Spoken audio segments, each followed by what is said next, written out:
जय जय श्री राम। यमुनानगर आज हिमाचल के पूर्व मुख्यमंत्री जयराम ठाकुर यमुनानगर पहुंचे। पहले दिन जहां उन्होंने जगाधरी से भाजपा प्रत्याशी कंवरपाल गुर्जर के लिए चुनाव प्रचार किया, वहीं रात्रि में उन्होंने यमुनानगर से भाजपा प्रत्याशी घनश्याम दास अरोड़ा के लिए चुनाव प्रचार किया। चुनाव प्रचार के दौरान यमुनानगर के वार्ड नंबर 9 के लगभग सभी निवासी मौजूद रहे। निवासियों की उपस्थिति में पूर्व मुख्यमंत्री जयराम ठाकुर बोलते रहे व कांग्रेस की पोल भी खोलते रहे। हिमाचल में कांग्रेस की सरकार 2 साल पहले बनी, ऐसे में लोगों को विकास की गारंटी दी गई व इसके अलावा भी ढेरों गारंटियां। जिन्होंने गारंटी दी वह दिल्ली जाकर बैठ गए और वापस नहीं आए। वहीं हिमाचल के मुख्यमंत्री देवभूमि के लोगों से यह कहते रहे कि मैंने तो कोई गारंटी ही नहीं दी। कांग्रेस का यह चेहरा दिखाते हुए हिमाचल के पूर्व मुख्यमंत्री जयराम ठाकुर ने यमुनानगर वार्ड नंबर 9 के निवासियों को इस बार भाजपा प्रत्याशी घनश्याम दास अरोड़ा को वोट देने की अपील की। यहाँ उपस्थित हमारे पार्टी के सभी प्रमुख नेतागण, सबका संबोधन के लिए मैं क्षमा चाहूँगा। मैं नया भी हूँ, लेकिन चुनाव के दिनों में मैं समझता हूँ कि संबोधन बहुत लंबा नहीं करना चाहिए।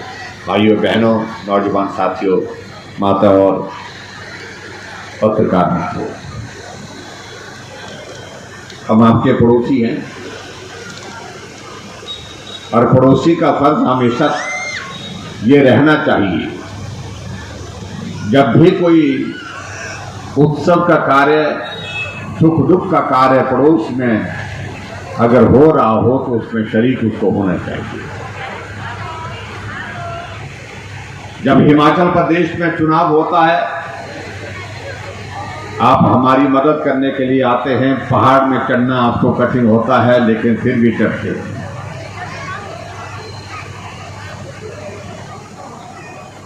और जब आपके हरियाणा में यहाँ पर चुनाव हो रहा है, हमारा पड़ोस का इलाका है, मिलता जुलता है, रिश्तेदारियां हैं, तो ये हमारा भी दायित्व बनता, हमारा भी धर्म बनता है कि ऐसे दौर में हम आप सबके बीच में भी आकर के जो मदद कर सकते हैं उस मदद करने के लिए आप, मुझे इस बात की प्रसन्नता है कि आप सबके बीच में आकर के गर्मजोशी के साथ आप सब लोगों ने हमारा अभिनंदन किया, स्वागत किया। उसके लिए मैं हृदय से आप सबका बहुत बहुत धन्यवाद करता हूं।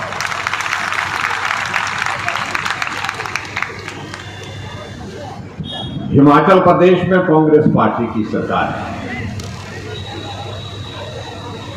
और उस कांग्रेस पार्टी की सरकार का कार्यकाल 2 साल का पूरा होने जा रहा है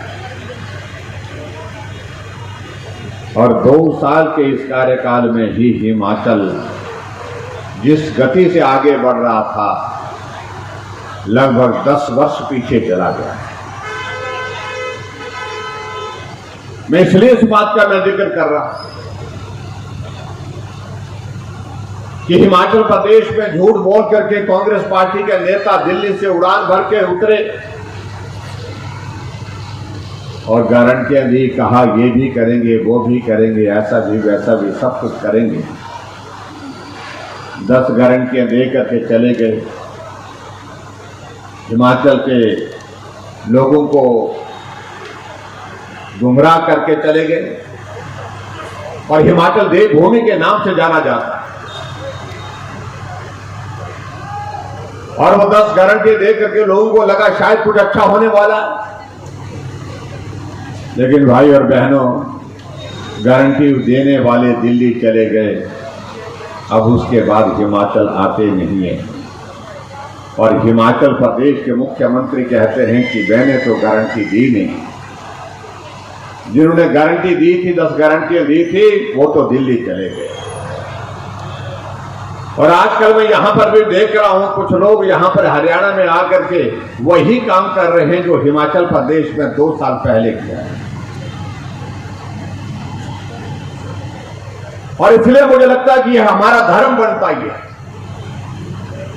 अगर हिमाचल के लोगों को उनने गुमराह किया, हिमाचल के लोगों को उनने गुमराह करके ठगने का काम किया है, तो कम से कम मेरा दायित्व बनता है कि मेरा पड़ोस का राज्य जो है वो हरियाणा ऐसी स्थिति में नहीं आए। अरे चुनाव से 8 साल की महिलाओं को 1500 रुपए उनके खाते में आना शुरू हो जाएगा। भाई और बहनों, इंतजार कर रहा है हिमाचल।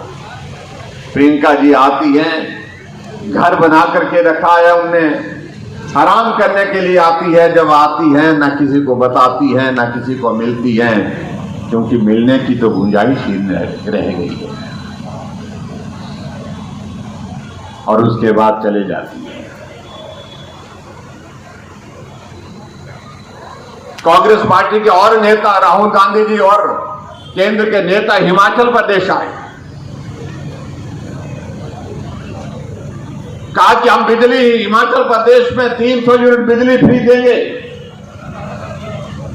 आज भाई और बहनों 3 वर्ष का कार्यकाल होने जा रहा है, 125 यूनिट हम गरीब लोगों के लिए हिमाचल प्रदेश में बिजली फ्री देते थे। भारतीय जनता पार्टी की जब सरकार थी, मैं जब मुख्यमंत्री